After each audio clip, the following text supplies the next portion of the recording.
ಯಶವಂತಪುರ ವಿಧಾನಸಭಾ ಕ್ಷೇತ್ರದ ನಮ್ಮ ಪಕ್ಷದ ಅಧ್ಯಕ್ಷರು ಮತ್ತು ಹಿರಿಯ ಶಾಸಕರು ಇವತ್ತು 67 ವಸಂತಗಳನ್ನ ಪೂರೈಸಿ 68ನೇ ವಸಂತಕ್ಕೆ ಏನು ಪಾದಾರ್ಪಣೆ ಮಾಡಿದ್ದಾರೆ. ನಮ್ಮ ಈ ಭಾಗದ ನಾಯಕರಾದಂಥ ಜವರಾಯಣ್ಣವ್ರಿಗೆ ಹುಟ್ಟು ಹಬ್ಬದ ಶುಭಾಶಯಗಳನ್ನ ತಿಳಿಸ್ತಾ, ಏನು ಅವರು ಈಗಾಗಲೇ 4 ಚುನಾವಣೆಗಳಲ್ಲಿ ಅವರಿಗೆ ಹಿನ್ನಡೆ ಆಗಿದೆ. ಆದರೆ ಅವರು 4 ಚುನಾವಣೆ ಹಿನ್ನಡೆ ಆದರೂ ಸಹ ನಿರಂತರವಾಗಿ ಯಶವಂತಪುರ ವಿಧಾನಸಭಾ ಕ್ಷೇತ್ರದಲ್ಲಿ ಪ್ರಾಮಾಣಿಕವಾಗಿ ಜನರ ಸೇವೆಯನ್ನು ಮಾಡ್ತಾ ಇದ್ದಾರೆ. ಜನರ ಕಷ್ಟಗಳಿಗೆ, ನಮ್ಮ ಕಾರ್ಯಕರ್ತರ ಕಷ್ಟಕ್ಕೆ ಸ್ಪಂದಿಸ್ತಕ್ಕಂಥ ಕೆಲಸವನ್ನು ಮಾಡ್ತಾ ಇದ್ದಾರೆ. ಅದೇ ರೀತಿ ನಾನು ಯಶವಂತಪುರ ವಿಧಾನಸಭಾ ಕ್ಷೇತ್ರದ ಮಹಾಜನತೆಯಲ್ಲಿ ಮನವಿ ಮಾಡ್ತಕ್ಕಂಥದ್ದು, ತಾವು ಅರ್ಥ ಮಾಡ್ಕೊಳ್ಬೇಕು, ಯಾರು ಯಶವಂತಪುರ ವಿಧಾನಸಭಾ ಕ್ಷೇತ್ರದಲ್ಲಿ ಪ್ರಾಮಾಣಿಕವಾಗಿ ಕೆಲಸ ಮಾಡ್ತಾ ಇದ್ದಾರೆ, ಯಾರು ಯಶವಂತಪುರ ವಿಧಾನಸಭಾ ಕ್ಷೇತ್ರದಲ್ಲಿ 4 ಚುನಾವಣೆ ಹಿನ್ನಡೆ ಆದರೂ ಸಹ ಪಾಪ ದಿನನಿತ್ಯ ದಿನದ 24 ಗಂಟೆಯಲ್ಲಿ 14-15 ಗಂಟೆಗಳ ಕಾಲ ಜನರ ಒಂದು ಕಷ್ಟಕ್ಕೆ ಸ್ಪಂದಿಸ್ತಕ್ಕಂಥ ಕೆಲಸಕ್ಕೆ ಮೀಸಲಿಟ್ಟಿದ್ದಾರೆ. ಅವ್ರಿಗೆ ಜನ ಈ ಬಾರಿ ನಮಗೆ ವಿಶ್ವಾಸ ಇದೆ, ಅವ್ರಿಗೆ ಆಶೀರ್ವಾದ ಮಾಡ್ತಾರೆ ಅಂತೇಳಿ ನಾನು ಆ ತಾಯಿ ಚಾಮುಂಡೇಶ್ವರಿಯಲ್ಲಿ ಕೇಳ್ಕೊಳ್ತಕ್ಕಂಥದ್ದು ಇಷ್ಟೇ.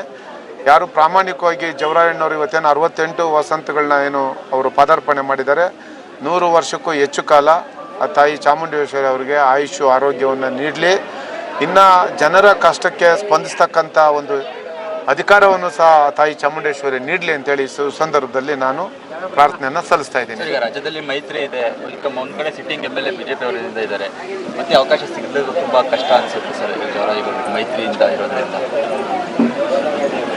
ತಾವೇ ಹೇಳ್ತಾ ಇದ್ದೀರಿ, ಈಗಾಗಲೇ ಯಶವಂತಪುರ ವಿಧಾನಸಭಾ ಕ್ಷೇತ್ರದ ಶಾಸಕರು ಯಾವ ಪಕ್ಷದಲ್ಲಿದ್ದಾರೆ ತಮಗೆಲ್ಲ ಗೊತ್ತಿದೆ. ಅವ್ರ ಬಗ್ಗೆ ನಾನೇನು ಹಗುರವಾಗಿ ಮಾತನಾಡೋದಿಲ್ಲ. ಅವ್ರ ಬಗ್ಗೆ ಈ ಕ್ಷೇತ್ರದ ಜನ ಯಾರು ಉತ್ತಮರು, ಯಾರು ಪ್ರಾಮಾಣಿಕವಾಗಿ ಜನರ ಕೆಲಸ ಮಾಡ್ತಾ ಇದ್ದಾರೆ ಅಂತೇಳಿ ಕ್ಷೇತ್ರದ ಜನ ತೀರ್ಮಾನ ಮಾಡ್ತಾರೆ. ಹಾಗಾಗಿ ಅವರು ಹಿಂದೆ ಭಾರತೀಯ ಜನತಾ ಪಾರ್ಟಿಯಲ್ಲಿ ಗೆದ್ದಿದ್ರು ಸಹ ಅವರು ಮಾನಸಿಕವಾಗಿ ಕಾಂಗ್ರೆಸ್ನ ಜೊತೆ ಗುರುತಿಸ್ಕೊಂಡಿದ್ದಾರೆ.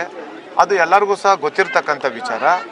ಆದರೆ ನಮ್ಮ ಪಕ್ಷದ ವರಿಷ್ಠರು ಮತ್ತು ಭಾರತೀಯ ಜನತಾ ಪಾರ್ಟಿಯ ವರಿಷ್ಠರು ಚುನಾವಣೆ ಬಂದಂಥ ಸಂದರ್ಭದಲ್ಲಿ ಯಾರಿಗೆ ಯಾವ ಕ್ಷೇತ್ರದ ಅಭ್ಯರ್ಥಿನ ಮಾಡಬೇಕು, ಯಾರಿಗೆ ಪಕ್ಷದ ಟಿಕೆಟನ್ನು ಕೊಡಬೇಕು ಅಂತೇಳಿ ನಾವು NDA ಅಂಗಪಕ್ಷವಾಗಿರೋದ್ರಿಂದ ನಮ್ಮ ಪಕ್ಷದ ವರಿಷ್ಠ ನಾಯಕರಾಗಿರತಕ್ಕಂಥ ಪೂಜ್ಯ ದೇವೇಗೌಡರು ಸಾಹೇಬರು, ನಮ್ಮ ಎಲ್ಲರ ಆರಾಧ್ಯ ದೈವ ಕೇಂದ್ರದ ಸಚಿವರಾಗಿರ್ತಕ್ಕಂಥ ಕುಮಾರಣ್ಣವರು ತೀರ್ಮಾನವನ್ನು ಮಾಡ್ತಾರೆ.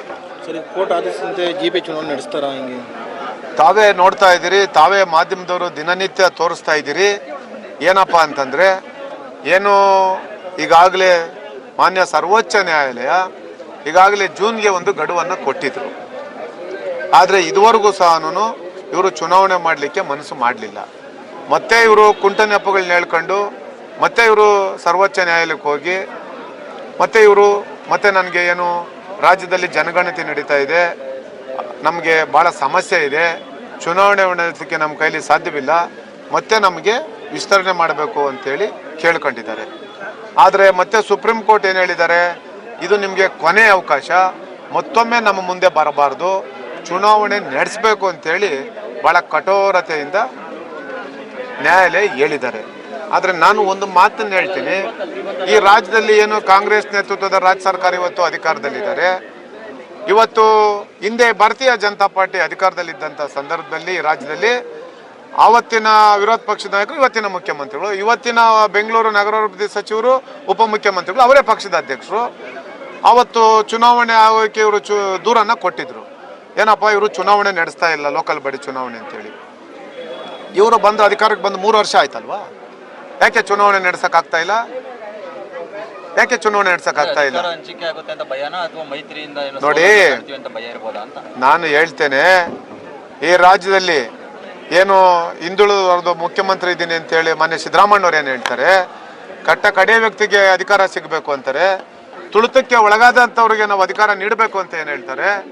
ಆದರೆ ಅವರು ಈ ರಾಜ್ಯದಲ್ಲಿ ದೇವರಾಜ್ ಅರಸುವರ ಒಂದು ದಾಖಲೆಯನ್ನು ಮುರಿದಿದ್ದೇನೆ ಅಂತ ಅವರ ಬೆನ್ನನ್ನು ಅವರೇನು ತಟ್ಕೊಳ್ತಾ ಇದ್ದಾರೆ. ದಾಖಲೆಗೆ ಸೀಮಿತ ಆದರೆ ಆಗೋದಿಲ್ಲ. ಈ ರಾಜ್ಯದಲ್ಲಿ ಅವರು 6.5 ಕೋಟಿ ಕನ್ನಡಿಗರ ಪ್ರತಿನಿಧಿ ಮುಖ್ಯಮಂತ್ರಿಗಳು, ಅವರೆಲ್ಲ ಪಕ್ಷಕ್ಕೂ ಮುಖ್ಯಮಂತ್ರಿಗಳು. ಆದರೆ ಅಭಿವೃದ್ಧಿಗೆ ಒತ್ತು ಕೊಡಬೇಕಾಗಿತ್ತು. ಚುನಾವಣೆಗೆ ಹೆಚ್ಚು ಯುವಕರು ಬರಬೇಕು ಅಂತ ತಾವೇನು ಹೇಳ್ತೀರಿ, ಹೆಚ್ಚು ಯುವಕರಿಗೆ ನಾವು ಪ್ರೋತ್ಸಾಹ ಕೊಡಬೇಕು ಅಂತ ಏನು ಹೇಳ್ತೀರಿ. ಆದರೆ ಇವರು 3 ವರ್ಷ ಆಯಿತು ಅಧಿಕಾರಕ್ಕೆ ಬಂದು, ಇದುವರೆಗೂ ಸಹ ಲೋಕಲ್ ಬಾಡಿ ಚುನಾವಣೆ ನಡೆಸಲಿಕ್ಕೆ ಇವರಿಗೆ ಯೋಗ್ಯತೆ ಇಲ್ಲ. ಆದರೆ ನಾನು ಕೇಳ್ತೇನೆ, ಈ ಕಾಂಗ್ರೆಸ್ ನೇತೃತ್ವದ ಸರ್ಕಾರ ಜನರ ವಿಶ್ವಾಸವನ್ನು ಕಳ್ಕೊಂಡಿದೆ. ನೈತಿಕತೆ ಇಲ್ದಿರ್ತಕ್ಕಂಥ ಒಂದು ಸರ್ಕಾರ ಇವತ್ತು ರಾಜ್ಯದಲ್ಲಿ ಅಧಿಕಾರದಲ್ಲಿದ್ದಾರೆ. ಅವ್ರಿಗೆ ಗೊತ್ತಿದೆ ಜನರ ನಾಡಿ ಮಿಡಿತ, ಏನಾದರೂ ನಾವು ಚುನಾವಣೆ ನಡೆಸಿದ್ರೆ ನಮಗೆ ಭಾಳ ಹಿನ್ನಡೆ ಆಗ್ತದೆ. ಈಗೇನು ರಾಜ್ಯ ಸರ್ಕಾರ ಬೃಹತ್ ಬೆಂಗಳೂರು ಮಹಾನಗರ ಪಾಲಿಕೆ ಏನಿತ್ತು, ಇವತ್ತು ಗ್ರೇಟರ್ ಬೆಂಗಳೂರು ಅಥಾರಿಟಿ ಅಂತ ಮಾಡಿ 5 ಭಾಗಗಳು ಮಾಡಿದ್ದಾರೆ. ಆದರೆ ಇವರು ಬೆಂಗಳೂರು ನಗರದಲ್ಲಿ ಗ್ರೇಟರ್ ಬೆಂಗಳೂರು ಬೃಹತ್ ಬೆಂಗಳೂರು ಮಹಾನಗರ ಪಾಲಿಕೆ ಇದನ್ನ ಗ್ರೇಟರ್ ಬೆಂಗಳೂರು ಅಂತ ಏನು ಮಾಡಿದ್ದಾರೆ, ಅದೇ ಇವರ ದೊಡ್ಡ ಸಾಧನೆ. ಮಾನ್ಯ ಉಪಮುಖ್ಯಮಂತ್ರಿಗಳು ಬೆಂಗಳೂರಿನಲ್ಲಿ ಯಾವುದೋ ಒಂದು ದೊಡ್ಡ ಟವರ್ ಮಾಡ್ತೀನಿ ಅಂತ ಹೇಳ್ತಾರೆ, ಟನಲ್ ರೋಡ್ ಮಾಡ್ತೀನಿ ಅಂತ ಹೇಳಿದ್ದಾರೆ. ಬೆಂಗಳೂರು ನಗರದಲ್ಲಿ ಒಂದು ರಸ್ತೆ ಗುಂಡಿ ಮುಚ್ಚಲಿಕ್ಕೂ ಇವರಿಗೆ ಶಕ್ತಿಯನ್ನು ಕಳ್ಕೊಂಡಿದ್ದಾರೆ. ತಾವೆಲ್ಲ ನೋಡ್ತಾ ಇದ್ದೀರಿ. ಮೊನ್ನೆ ಬರೀ ಒಂದು 20 ನಿಮಿಷದ ಮಳೆಗೆ ತತ್ತರಿಸೋದ್ರು, ಪಾಪ 7 ಜನ ಪ್ರಾಣ ಕಳ್ಕೊಂಡ್ರು, ನಮ್ಮ ಬೋರಿಂಗ್ನ ಕಾಂಪೌಂಡ್ ಬಿದ್ದು. ಈ ರೀತಿ ಇವರು ಸರ್ಕಾರ ಬಂದ ಮೇಲೆ ಜನರ ಸಮಾಧಿ ಮೇಲೆ ಇವರು ಅಧಿಕಾರವನ್ನು ಮಾಡ್ತಾ ಇದ್ದಾರೆ. ಇವತ್ತು ಇವರ ಒಂದು ಪಾಪ್ಯುಲಾರಿಟಿಗೋಸ್ಕರ ಇದೇ 1 ವರ್ಷದಿಂದ IPL ಮ್ಯಾಚು ಇದೇ ಚಿನ್ನಸ್ವಾಮಿ ಸ್ಟೇಡಿಯಮ್ಮು, ಅದೇ ವಿಧಾನಸೌಧದ ಮುಂದೆ ಕಾರ್ಯಕ್ರಮ ಮಾಡಿ 11 ಜನ ಪ್ರಾಣ ಕಳ್ಕೊಂಡ್ರು. ಕರೆಕ್ಟಾಗಿ 1 ವರ್ಷ ಆದ ನಂತರ ಬರೀ 20 ನಿಮಿಷದ ಮಳೆಗೆ 7 ಜನ ಪ್ರಾಣ ಕಳ್ಕೊಂಡ್ರು, ಬಡವರು ಮಕ್ಕಳು. ಆದರೆ ಎಲ್ಲೋ ಇವರು ಕೇರಳದಲ್ಲಿ ಯಾರೋ ಸಾವಾದ್ರೆ 25 ಲಕ್ಷ ಕೊಡ್ತಾರೆ, ಇಲ್ಲಿ ಏನು ಕೊಟ್ಟರು?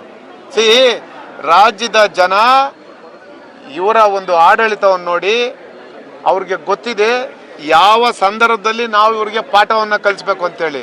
ಹಾಗಾಗಿ ನಮಗೆ ಗೊತ್ತಿದೆ. ಈಗಾಗಲೇ ನಾನು ಏನು ಗ್ರೇಟರ್ ಬೆಂಗಳೂರಿನಲ್ಲಿ 5 ಭಾಗ ಆಗಿದೆ, 369 ವಾರ್ಡ್ ಇದೆ. 369 ವಾರ್ಡ್ಗೂ ನಾವು ಭೇಟಿಯನ್ನು ಕೊಟ್ಟಿದ್ದೀರಿ.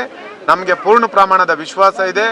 5 ನಮ್ಮ ಪಕ್ಷದ ಗ್ರೇಟರ್ ಬೆಂಗಳೂರಿನ ಅಧ್ಯಕ್ಷಗಳು, 28 ವಿಧಾನಸಭಾ ಕ್ಷೇತ್ರದ ಅಧ್ಯಕ್ಷಗಳು, ಎಲ್ಲ ಮಹಿಳಾ ಘಟಕದ ಅಧ್ಯಕ್ಷಗಳು, ಮುಖಂಡರುಗಳು, ನಮ್ಮ ಕಾರ್ಯಕರ್ತರು ಪ್ರಾಮಾಣಿಕತೆಯಿಂದ ಭಾಳ ನಿಷ್ಠೆಯಿಂದ ಕೆಲಸವನ್ನು ಮಾಡ್ತಾ ಇದ್ದಾರೆ.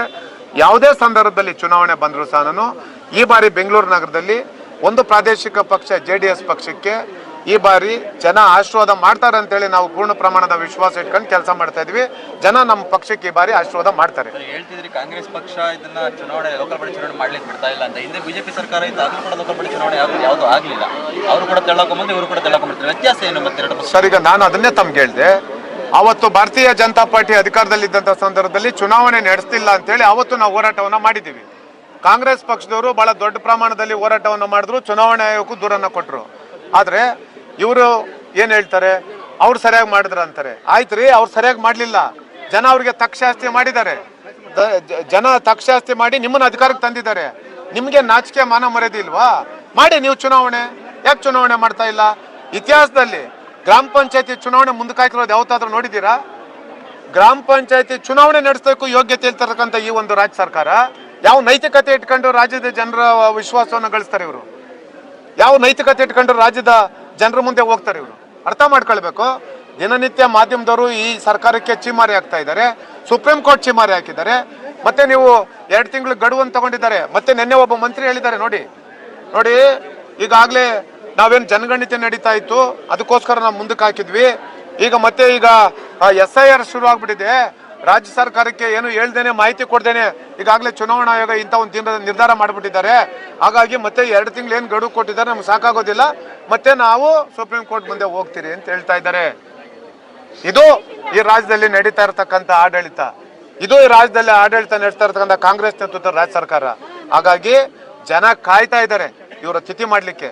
ಇವತ್ತೇನಾದರೂ ಯಾವುದೇ ಚುನಾವಣೆ ಬರಲಿ, ವಿಧಾನಸಭೆ ಚುನಾವಣೆ ಬರಲಿ, ಇವ್ರಿಗೆ ಗೊತ್ತಾಗ್ತದೆ 50 ಸೀಟ್ ಗೆಲ್ಲಲ್ಲ ಕಾಂಗ್ರೆಸ್ನವರು, 50 ಸೀಟ್ ಗೆಲ್ಲಲ್ಲ, ಬರೆದಿಟ್ಕೊಳ್ಳಿ ಇವತ್ತು ಹೇಳಿರ್ತೀನಿ. ಹಾಗಾಗಿ ಜನ ಇವ್ರ ಮೇಲೆ ಭಾಳ ಆಕ್ರೋಶ ಭರಿತರಾಗಿದ್ದಾರೆ, ಕಾಯ್ತಾ ಇದ್ದಾರೆ. ಜನ ದಿನನಿತ್ಯ ಈಗ ನಾವು ಒಂದು ಪಕ್ಷಗಳು ನಾವು ರೋಡ್ಗಿಳಿದು ನಾವು ಪಾಪ ಪ್ರತಿಭಟನೆ ಮಾಡ್ತೀರಿ. ಆದರೆ ಸಾಮಾನ್ಯ ನಾಗರಿಕ, ಶ್ರೀಸಾಮಾನ್ಯ ಅವರು ದಿನನಿತ್ಯ ರೋಡ್ಗಿಳಿಯೋದಿಲ್ಲ. ಯಾಕಂತಂದರೆ ಅವ್ರದ್ದು ಜೀವನದ ಪ್ರಶ್ನೆ. ಹಾಗಾಗಿ ಯಾವ ಸಂದರ್ಭದಲ್ಲಿ ಇವರಿಗೆ ಸರಿಯಾದ ಬುದ್ಧಿಯನ್ನು ಕಲಿಸ್ಬೇಕು ಅಂತೇಳಿ ಅವ್ರಿಗೆ ಗೊತ್ತಿದೆ. ಚುನಾವಣೆ ಬಂದಂಥ ಸಂದರ್ಭದಲ್ಲಿ ಅವರು ಮತ ಹಾಕೋದ್ರ ಮುಖಾಂತರ ಈ ಸರ್ಕಾರಕ್ಕೆ ಅವರು ಬುದ್ಧಿಯನ್ನು ಕಲಿಸ್ತಾರೆ ಅಂತೇಳಿ ನಮಗೆ ವಿಶ್ವಾಸ ಇದೆ. ಈಗ ರಾಜ್ಯದಲ್ಲಿ ಬೊಕ್ಕಸದಲ್ಲಿ ಹಣ ಇಲ್ಲ, ಹಾಗಾಗಿ ಚುನಾವಣೆ ನಡೆಸಲಿಕ್ಕೆ ಆಗ್ತಿಲ್ಲ. ಸರ್ ದಿವಾಳಿ ಆಗೋಗಿದೆ. ಏನು 5 ಗ್ಯಾರಂಟಿ ಸ್ಕೀಮ್ಗಳು ಇಟ್ಕೊಂಡು ಇವತ್ತೇನು ಇವ್ರು ಅಧಿಕಾರಕ್ಕೆ ಬಂದಿದ್ದಾರೆ, ತಾವೆಲ್ಲ ನೋಡ್ತಾ ಇದ್ದೀರಿ. 5 ಗ್ಯಾರಂಟಿ ಸ್ಕೀಮ್ ಅಲ್ಲಿ ಇವತ್ತು ಆ 2,000 ರೂಪಾಯಿ ಕೊಡ್ತೀರಿ ಅಂತ ಹೇಳಿದ್ರು. ಆ 2,000 ರೂಪಾಯಿ ಯಾವ ಹೆಣ್ಮಕ್ಳಿಗೆ ಏನು ಸ್ತ್ರೀ ಸಾಮಾನ್ಯಂಗೆ ಶಕ್ತಿ ತುಂಬ್ತೀನಿ ಅಂತ ಹೇಳ್ತಾ ಇದ್ದಾರಲ್ಲ, ಯಾವ ರೀತಿ ಶಕ್ತಿ ತುಂಬಿದ್ದಾರೆ? ಅದನ್ನ ಭ್ರಷ್ಟಾಚಾರಕ್ಕೆ ಬಳಸ್ಕೊಳ್ತಾ ಇದ್ದಾರೆ. 2 ಕಂತು ಹಣನೇ ಹಾಕ್ಲಿಲ್ಲ.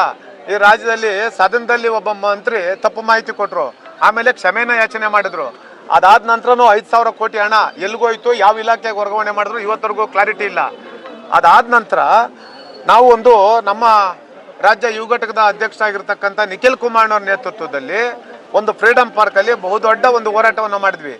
ಏನಪ್ಪ ಹೋರಾಟ ಅಂತಂದ್ರೆ, ನೀವು ಏನು ಈ ಗೃಹಲಕ್ಷ್ಮಿಗೆ ಏನು 2,000 ರೂಪಾಯಿ ಹಾಕ್ತೀರಿ ಅಂತಿರಲ್ಲ, ತಾವು ಸಂತೋಷ ಹಾಕಿ ನೀವು ಹೆಣ್ಮಕ್ಳಿಗೆ ಶಕ್ತಿ ತುಂಬ್ತಾ ಇದ್ದೀರಿ. ತುಂಬಿ ಚುನಾವಣೆ ಬಂದಂತ ಸಂದರ್ಭದಲ್ಲಿ 3 ತಿಂಗಳು 4 ತಿಂಗಳು ನೀವು ಹಣನೇ ಹಾಕಿರೋದಿಲ್ಲ.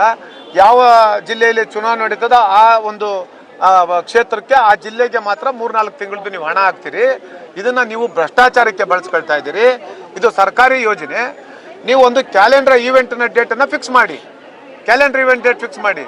ನೀವು 5ನೇ ತಾರೀಕು ಹಾಕ್ತಿರೋ, 10ನೇ ತಾರೀಕು ಹಾಕ್ತಿರೋ, 15ನೇ ತಾರೀಕು ಹಾಕ್ತಿರೋ, 20ನೇ ತಾರೀಕು ಹಾಕ್ತಿರೋ, ಆಯ್ತು. ನೀವೇ ಒಂದು ಕ್ಯಾಲೆಂಡರ್ ಡೇಟನ್ನು ಫಿಕ್ಸ್ ಮಾಡಿ ನೀವು ದಯಮಾಡಿ ಹಾಕಿ ಅಂತ ಹೇಳಿದ್ರಿ. ಅದನ್ನು ಒಂದು ಫಿಕ್ಸ್ ಮಾಡಿ ಒಂದು ಡೇಟನ್ನು ಸಾರ್ವಜನಿಕವಾಗಿ ಅನೌನ್ಸ್ ಮಾಡಿ ಅಂತ ಹೇಳಿದ್ವಿ. ಅದಕ್ಕೆ ಉಡಾಫೆ ಉತ್ತರ ಕೊಟ್ಟರು, ನಾವೇನು ಹೇಳಿದ್ವೇನ್ರಿ ಇಂಥ ಡೇಟ್ಗೆ ಹಾಕ್ತೀರಿ ಅಂತ, ನಮಗೆ ಗೊತ್ತಿದೆ ಅಂತ.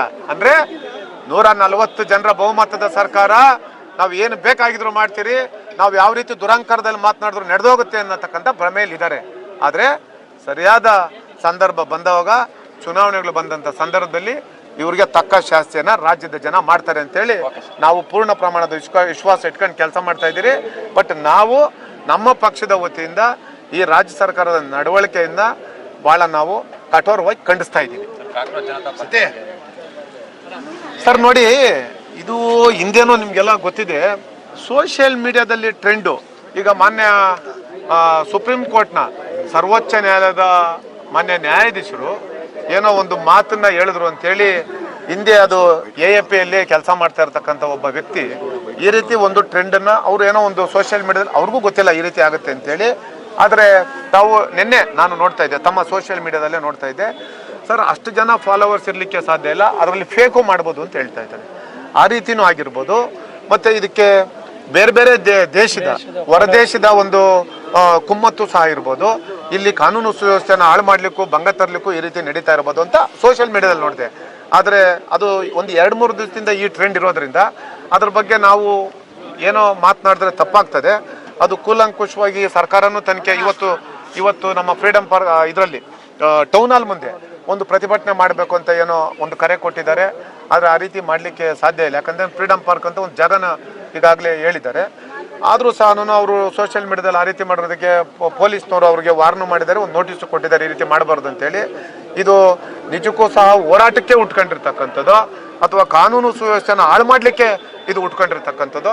ದಯಮಾಡಿ ಇದರಲ್ಲಿ ನೋಡಬೇಕಾಗ್ತದೆ. ಈಗಾಗಲೇ ತನಿಖೆಗೆ ಏನೋ ಆದೇಶ ಕೊಟ್ಟಿದ್ದಾರಂತೆ, ಆ ತನಿಖಾ ವರದಿ ಬರಲಿ, ಆ ನಂತರ ನಾವು ಮಾತಾಡಿದ್ರೆ ಚೆನ್ನಾಗಿರ್ತದೆ. ತೀರ್ಮಾನ ಮಾಡ್ತಕ್ಕಂಥದ್ದು ನಮ್ಮ ಪಕ್ಷದ ವರಿಷ್ಠರು ಮತ್ತು ಭಾರತೀಯ ಜನತಾ ಪಾರ್ಟಿಯವರು ಅವರು ತೀರ್ಮಾನ ಮಾಡ್ತಾರೆ. ನಾವು ಭಾಳ ಆ ವಿಚಾರದಲ್ಲಿ ಭಾಳ ಚಿಕ್ಕವನು, ಅದಕ್ಕೆ ಕಾಮೆಂಟ್ ಮಾಡ್ತಕ್ಕಂಥದ್ದಾಗಲಿ ಮಾತನಾಡ್ತಕ್ಕಂಥದ್ದಾಗಲಿ ಸರಿಯಲ್ಲ. ಅದು ಹಿರಿಯರು ತೀರ್ಮಾನ ಮಾಡ್ತಾರೆ.